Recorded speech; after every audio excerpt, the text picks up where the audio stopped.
Banyak anggota Perpustakaan Umum Daerah Pamekasan yang tidak mengembalikan buku pinjamannya. Bahkan selama 2023 sudah tercatat sebanyak 300 lebih buku belum dikembalikan.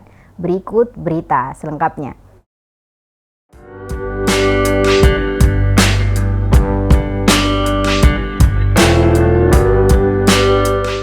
Dinas Perpustakaan dan Kearsipan Pamekasan mencatat terdapat 300 lebih buku yang belum dikembalikan oleh anggota Perpustakaan Daerah Pamekasan. KTV menerima data tersebut pada Jumat pagi 8 Desember 2023. PLT Kepala DPK Pamekasan Amin Jabir menguraikan, setiap tahun buku yang belum dikembalikan sekitar 310 eksemplar. Total selama 23 tahun ini ialah sebanyak 6.513 buku. Jabir menerangkan, sejatinya pihaknya sudah selalu mencoba menghubungi peminjam buku melalui aplikasi WhatsApp.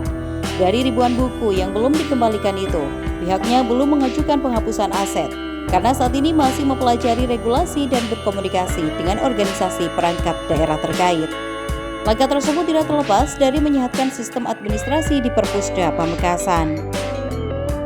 Jadi berdasarkan keterangan dari teman-teman di pusat pelayanan yang terkonfirmasi dari Bu Desi tadi, dalam kurun waktu hampir 23 tahun ini ada sekitar 6.513 buku yang tidak dikembalikan. Artinya ini sama dengan rata-rata 310 buku setiap tahun itu yang kemudian tidak dikembalikan. Kalau berdasar ini ya kurang lebih buku yang tidak dikembalikan di tahun 2023 ini ya sekitar 300 lebih sedikit gitu ya. Jadi secara normatif kita berharap kepada para peminjam buku itu, karena kalau kita pelajari regulasinya, ini belum boleh dilakukan tindakan-tindakan tertentu seperti penghapusan aset itu, kita tetap berharap kepada para peminjam itu untuk tetap mengembalikan.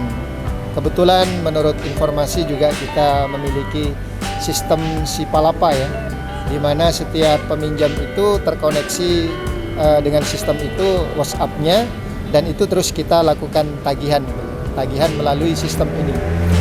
Adapun ikhtiar kami selanjutnya kita akan upayakan untuk mempelajari regulasinya, karena dimungkinkan kalau dalam kurun waktu 23 tahun ini kita sudah tidak lagi mampu berkomunikasi dengan yang bersangkutan yang melakukan peminjaman. Bisa karena pindah tempat, pindah identitas, kemudian atau bahkan mungkin sudah meninggal dunia gitu. Sehingga untuk menyehatkan sistem administrasi perbukuan di perpustakaan ini, kita nanti akan komunikasikan dengan aset. Artinya yang sudah tidak memungkinkan kita akan usulkan untuk melakukan penghapusan aset sehingga tidak menjadi beban Perpusip dan sekaligus tidak menjadi beban pemerintah daerah Kabupaten Pamekasan, karena waktu pengembaliannya sudah cukup lama tidak dikembalikan. Tapi secara prinsip kita tetap berharap untuk dikembalikan, dan secara taktis kita tetap melakukan komunikasi melalui sistem Sipalapa itu tadi yang dilakukan oleh teman-teman teknis di pelayanan. Sebagai informasi, pada 2023 ini, pengadaan buku untuk Perpusda Pamekasan sebanyak 1.780 buku berupa novel, soal memasak, dan buku di kota Gerbang Salam ini. Rian, Ari, Syahid Mujtahidi, KTV Pamekasan melaporkan.